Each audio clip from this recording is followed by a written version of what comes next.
ठीक। अच्छा, इधर हम कोशिश कर रहे हैं कि अफ़गानिस्तान के साथ हम नॉर्मलाइजेशन की तरफ जाएं। इसहाक डार साहब विज़िट करते हैं साल के आगाज़ में, सादिक साहब जाते हैं, मोहम्मद सादिक साहब, फिर चाइना आता है, दरमियान में ट्राइलेटरल हमारे मुज़ाकरात होते हैं, बातचीत होती है, और अभी अभी मॉस्को कॉन्फ्रेंस डायलॉग का इनेकाद वहाँ किया जाता है जिसमें इंडिया भी शरीक होता है, और वो असल में अमेरिका को मैसेज देते हैं कि यहाँ कोई फुटप्रिंट्स ऐसे गैर मुल्की बर्दाश्त नहीं किए जाएंगे बगराम एयरबेस के कॉन्टेक्स्ट में। वहाँ से अमीर मुत्तकी अफ़गान वज़ीर ख़ारिजा दिल्ली ट्रैवल करते हैं, उन्हें स्पेशली इस्तिस्ना दिया जाता है इस ट्रैवल के लिए। पहले तो वो पाबंदियों के ज़ेरे असर नहीं कर सकते थे सफ़र। उनका दिल्ली का विज़िट, वो भी इतना तवील, आपके ख्याल में एजेंडे का ऐलान नहीं किया गया, तो असल एजेंडा क्या है अफ़गानिस्तान का इंडिया विज़िट? बिल्कुल, देखिए अफ़गानिस्तान को भी तो सपोर्ट चाहिए ना, तो इंडिया ही दे सकता है। इंडिया को चाहिए कि वहाँ से उनका एक फुट होल्ड था, वो चाहते हैं कि उनका फुट होल्ड वापस आए जो करज़ई के ज़माने में था। तो इसलिए जब से तालिबान आए तो इंडिया को तो कोई घास नहीं डाल रहा था ना। अब दोनों के इंटरेस्ट जो हैं इकट्ठे हो गए पाकिस्तान को लेके, अगेंस्ट पाकिस्तान, और इसलिए वो उठ के चले गए हैं वहाँ, और वहाँ उनकी खातिर हो रही है और हर किस्म की चीज़ ऑफ़र हो रही है, एम्बुलेंसेज ऑफ़र हो रही हैं, और हथियार भी, अगर हथियार जरूरत नहीं है, पैसे और किसी फिर ये कि जी आप भेजें, यहाँ एजुकेशन होनी है, ये होना है, वो होना है। सो ये सारा कुछ अब, और ये बेसिकली जो अफ़गानिस्तान वाले हैं ना जी, ये लेवरेजिंग कर रहे हैं। अच्छा, ये पाकिस्तान को पुट ऑफ करने के लिए कि अगर आप ज़्यादा प्रेशर डालेंगे तो हम और ज़्यादा दोस्ती कर लेंगे। इट्स दैट, क्योंकि इंटरेस्ट उनका भी, इंडिया का भी वही है और टीटीपी का भी वही है ना कि सिपेक ना चले, पाकिस्तान को दोनों बॉर्डर्स के ऊपर तंग किया जाए, कमज़ोर किया जाए, लड़ाई झगड़े किए जाए। तो आई थिंक ये संजीदा है मसला, क्योंकि अमेरिका का भी अब इंटरेस्ट है ना अफ़गानिस्तान के अंदर, क्योंकि अमेरिका भी चाहता है कि वहाँ जो IS है उसको ख़त्म किया जाए, बिकॉज दे फील के IS जो है वो आउटसाइड अफ़गानिस्तान भी ऑपरेशंस कर सकती है। वहाँ अमेरिका, रशिया, पाकिस्तान सब एक ही पेज पे हैं। तो अब आगे आप चलते जाएं, देखें क्या होता है। लोग ये कहेंगे कि ये जो अटैक हुई है काबुल के अंदर, और जिस तरीके की ज़ुबान इस्तेमाल की है DG साहब ने, इट्स क्वाइट क्लियर कि we are very serious and हम नहीं छोड़ेंगे। आपको पता है, मैंने आपको पिछले हफ्ते शायद प्रोग्राम में मैंने आपसे कहा था कि अब देखिएगा sooner or later regime change in Afghanistan. जी, याद है? बिल्कुल, ये कहा regime change. Mullah Hibatullah, because देखिए ये जंग तो नहीं कर सकते ना तालिबान के साथ, फुल फ्लैश वॉर तो नहीं हो सकती, वो तो अमेरिका नहीं कर सका, तो ये कहाँ करेंगे जी।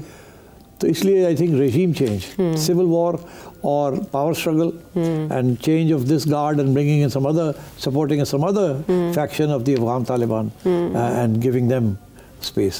तो ये मेरा ख्याल है अब आप देखिएगा अगले 3 माह के अंदर अफगानिस्तान के अंदर भी पावर स्ट्रगल हो जाएगी and some things will happen. अच्छा, सेठी साहब, मॉस्को कॉन्फ्रेंस में जहाँ दीगर ममालिक थे और वो अमरीकी एयरबेस की बात, बगराम में एयरबेस की बात को रद्द कर रहे थे, वहाँ साइड लाइन्स पर पाकिस्तान के जो खुसूसी नुमाइंदा है अफ़गानिस्तान के लिए, उनकी फ़ॉरेन मिनिस्टर अफ़गानिस्तान मुत्तकी साहब से 90 मिनट्स की डिटेल्ड मीटिंग हुई, जिसमें और भी बहुत से मौज़ूआत थे, लेकिन जो शेयर्ड सिक्योरिटी कंसर्न्स हैं उनके ऊपर कोलैबोरेशन पे भी बात हुई। अब आपने ये तस्करा किया वहाँ एयर स्ट्राइक का, इसको थोड़ा डाउन प्ले किया गया इब्तिदा में, और जो उनके तर्जुमान हैं ज़बीहुल्लाह साहब, उन्होंने कहा don't worry, it's all good and well and so far there is no report of any harm done. एक तो आप हमें ये क्लियर कीजिए कि क्या कोई अंडरस्टैंडिंग हो सकती है behind the scenes Moscow conference में जो हुई हो, उसके बाद कल हमारी स्टेटमेंट्स हमारे हुकाम की, उसके बाद ये तय को उसे डाउन प्ले करना, उस तरह से ना रद्द-ए-अमल देना जिस तरह से इस तरह की एयर स्ट्राइक के बाद दिया जाना चाहिए? That's a very very difficult question to answer. देखिए, अगर 1.5-2 घंटे की बात सादिक की और तालिबान के रिप्रेजेंट की हुई है तो क्या बातें की उन्होंने? अब 2 ही बातें हो सकती हैं कि एक तो उनको समझाने की कोशिश की है हमने जी, और जो उसके बाद उठ के वो इंडिया चले गए, ठीक है ना। दूसरा ये है कि उन दोनों ने अग्री किया कि जी हम अब TTP को टारगेट करेंगे जी, और आप फिर ज़्यादा शोर नहीं डालेंगे। ये 2 ही चीज़ें हो सकती हैं जी। मगर ये जो इंडिया उठ के चले गए ना, इससे लगता है ऐसे है कि हमने कोशिश की उनको समझाने की, वो नहीं समझे जी। अच्छा, वो सुनते रहे, हाँ करते रहे, फौरन उठ के फिर इंडिया चले गए। दैट मीन्स कि either we were very successful, उन्होंने कहा ठीक है जी हम भी तुसी मारना मारो किसी ने तो असी नहीं कुछ कर दे, या तो ऐसी कि सुन ली सारी बात और आगे से ज़्यादा जवाब नहीं दिए, और उसके बाद उठ के इंडिया चले गए, और अब अपने वो इंडिया के साथ हमदर्दी शो कर रहे हैं और इंडिया के साथ रेजिस्टेंस लेंगे उनकी। So I think my sense is ये तालिबान नहीं सुनते किसी की बात।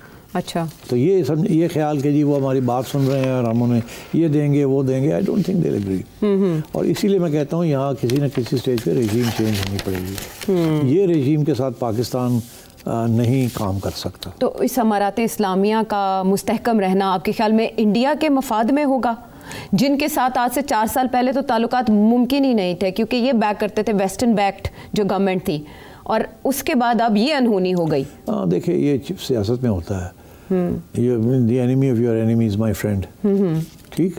तो ये उसी किस्म की चीज़ है। अच्छा, मैं इंडिया तालिबान को कल्टीवेट कर रहा है, तालिबान इंडिया को कल्टीवेट कर रहे हैं। वाई? बिकॉज पाकिस्तान दोनों इज एनिमी ऑफ बोथ। सो इसलिए Pakistan is the enemy of India and India is the enemy of Pakistan, so the enemy of Pakistan is my friend. तो ऐसे में काबुल में इंडियन एम्बेसी का खुलना, अब देखें ना, ये भी इंटरेस्टिंग है, रिकग्नाइज नहीं किया मगर एम्बेसी खोल रहे हैं। एम्बेसीज तो खुलती हैं जब आप रिकग्नाइज कर लेते हैं, मगर इस तरीके से तो चाइना ने भी किया है ना, ऐसे एम्बेसी खोल ली है वहाँ मगर रिकग्नाइज नहीं किया।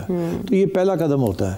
तो clearly this is a signal from the Taliban and from India, दोनों अपने मफाद में ये कर रहे हैं। And I think Pakistan has to take note of this.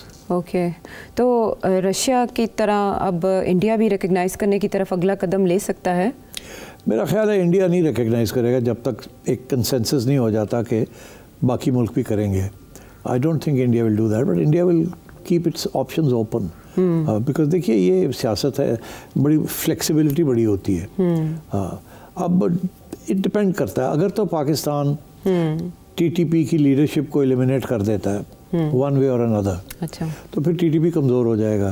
फिर शायद टीटीए जो है वो पाकिस्तान की बात भी मान ले। अच्छा, अभी तो मैं आपसे बता रहा हूँ ना कि टीटीए को डर ये है कि टीटीपी और आईएस मिल के टीटीए को न उड़ा दें, घर से, इसलिए वो उनके खिलाफ एक्शन नहीं लेते जी। उन्हें पता है कि हमने एक्शन लिया तो हमारे अंदर लड़ाई झगड़े शुरू हो जाएंगे और हमारे लोग जो हैं शायद छोड़ दें हमें, they may go to the more militant people. तो अब अभी इस दफ़ा अभी डिस्कशन हुई है कि India will support the Afghan cricket team. India तो काफ़ी अरसे से अफगान क्रिकेट टीम को सपोर्ट कर रहा है। It's a second home for them.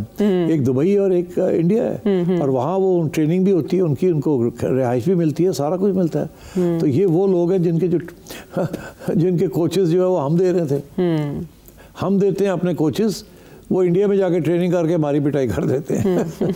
तो अब बात यह है कि I think we have been very confused about Afghanistan, और पहले दिन से कि एक ज़माने में हम समझते थे कि ये पाकिस्तान का हिस्सा है, जहाँ हम चाहें जंग के वक्त हमारी स्ट्रेटेजिक डेप्थ है ये। फिर वो ख़त्म हुई, स्ट्रेटेजिक डेप्थ नहीं हुई, फिर उन्होंने साइड्स लेनी शुरू कर दी। कभी मुजाहिदीन की साइड ली, ठीक है, फिर जब नॉर्दर्न अलायंस वगैरह के ख़िलाफ़, और फिर वहाँ से उनको हटाया तो दूसरे आ गए।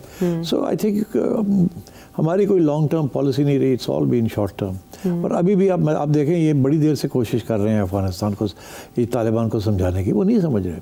हाँ, वो नहीं समझ रहे। लेकिन वो इंश्योर कर रहे हैं इंडिया को कि हमारी सरजमीन इंडिया के खिलाफ इस्तेमाल नहीं होगी। पाकिस्तान को ऐसा इंश्योर नहीं करते। नहीं, देखिए वो उनकी ज़मीन इंडिया के खिलाफ हो भी नहीं सकती ना, क्या करें। माजी में जैसे अलकायदा से थ्रेट रहा या इंडिया को शिकायत रही? नहीं, इंडिया को कोई थ्रेट नहीं है from al Qaeda. No, none. IS Khorasan? No, India is not under threat. हमें थ्रेट है, वो हमारे खिलाफ है ना। वो कहते हैं ये इस्लामी मुल्क नहीं है, इसमें हमने अपना झंडा इस्लाम का लगाना है। सो इसलिए I think, and also because एक परसेप्शन है ना कि हमारी दोस्ती बड़ी अमेरिकनों के साथ। इंडिया की तो नहीं, कभी भी नहीं रही। वो तो अब जाके India was trying to get friendly with America, और देखो उनके साथ क्या हुआ है। हमारा तो पूरा तारीख का एक रिकॉर्ड है। So unfortunately Afghanistan has been mishandled from day one by our hybrid regimes. Policies जो हैं वो एक दूसरे से तसादुम का शिकार रही, जिसकी वजह से ये तसादुम ख़त्म होने का नाम नहीं ले रहा और रिश्ता सुझाई नहीं दे रहा। लेकिन अब जो सिक्योरिटी इस्टेब्लिशमेंट है